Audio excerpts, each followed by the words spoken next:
अपने जीवन में स्ट्रीट डॉग्स के लिए बहुत संघर्ष किया और अपने महत्वपूर्ण समय को उनके लिए समर्पित किया। इन स्ट्रीट डॉग्स के लिए उन्होंने शादी भी अपनी शर्तों पर की और इतना ही नहीं, उन्होंने इसके लिए 3 मंजिला इमारत भी बनवाई, उनका मदद करने के लिए, उनके जीवन को बेहतर बनाने के लिए।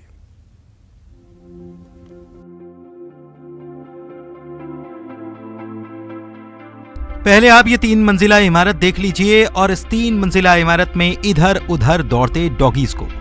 अब इन डॉगीज की देखभाल कर रही युवती को देख लीजिए। डॉगीज की देखभाल करने वाली ये युवती नम्रता सक्सेना है और ये ग्वालियर में रहती हैं। नम्रता को डॉगीज से बेहद प्रेम है। उन्हें खुद याद नहीं कि उन्होंने कब से इनकी देखभाल शुरू की थी, शायद 5 साल की उम्र से ही। नम्रता जब बड़ी हुई तो अपने पिता के घर पर ही स्ट्रीट डॉगीज की देखभाल करनी शुरू कर दी। जहां भी घायल डॉगी मिलता उसे उठाकर अस्पताल ले आती और ठीक होने पर अपने घर ले जाती।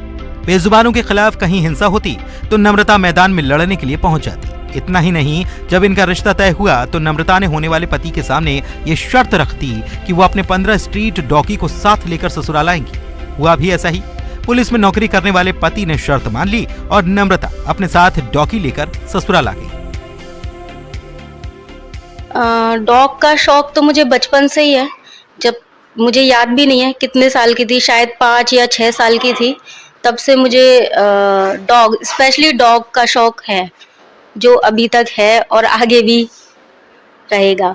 फिर पारिवारिक जिम्मेदारी भी बढ़ी, पर पढ़ाई पूरी हुई, शादी हुई। शादी में मैंने अपने हस्बैंड से बोला, क्योंकि हमारी लव मैरिज थी, तो मैंने पहले ही शर्त रख दी थी कि मेरे बच्चे डॉग्स मेरे साथ जाएंगे, तो इसी शर्त पे मैंने शादी करी।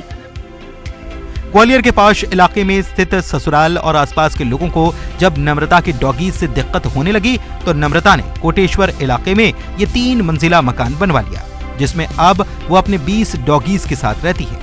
साथ ही आसपास के 50 से ज्यादा डॉगीज के लिए भोजन की व्यवस्था भी करती है। नम्रता स्ट्रीट डॉगी को बच्चों की तरह प्यार करती है, अपने ही किचन में उनके लिए खाना बनाती है। नम्रता का सपना है कि वे ग्वालियर में डॉगीज के लिए शेल्टर हाउस बनवा लें।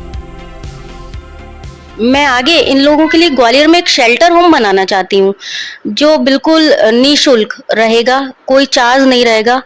बस इन लोगों के लिए एक अच्छी सी जगह मिल जाए। जो सड़क पे घायल और बीमार मिलते हैं, हर किसी को घर पर भी नहीं उठा के ला सकते, क्योंकि घर की भी एक लिमिटेशन रहती है, परिवार है, फैमिली है। तो बस वहीं मुझे लगता है कि एक शेल्टर होम होना चाहिए और मैंने काफ़ी प्रयासरत भी हूँ। देखो कब तक सफलता मिलती है इस काम में मुझे। नम्रता की सेवा भाव को देखकर उनके पति भी उनकी मदद करते हैं। पुलिसकर्मी हैं और तैनाती बैतूल में है, लेकिन वो हर महीने नम्रता को इन बेजुबानों की देखभाल के लिए पूरी रकम भेजते हैं। नम्रता के जज्बे को देखते हुए उनके साथ कई और युवक युवतियां जुड़े हैं, जो इन बेजुबानों की सेवा करते हैं। ये युवा स्ट्रीट डॉगीज के लिए भोजन व्यवस्था से लेकर आपात स्थिति में फंसे डॉगीज को रेस्क्यू करने में पूरी मदद करते हैं। मैंने दीदी को काम करते हुए देखा था, ये डॉगों की सेवा करती थी, इसलिए मैं दीदी के साथ में जुड़ गया और मेरे को दीदी के साथ में काम करने में बहुत अच्छा लगता है और बहुत सीख मिली है मुझे इनके साथ काम करने में। और जो रेस्क्यू वगैरह होते हैं हम लोग साथ में ही करने के लिए जाते हैं, और बच्चों को खाना वगैरह और बहुत सी चीज़ें जो हम दीदी के साथ में मिलकर करते हैं। बहुत प्रेरणा मिली है मुझे दीदी के साथ में काम करके।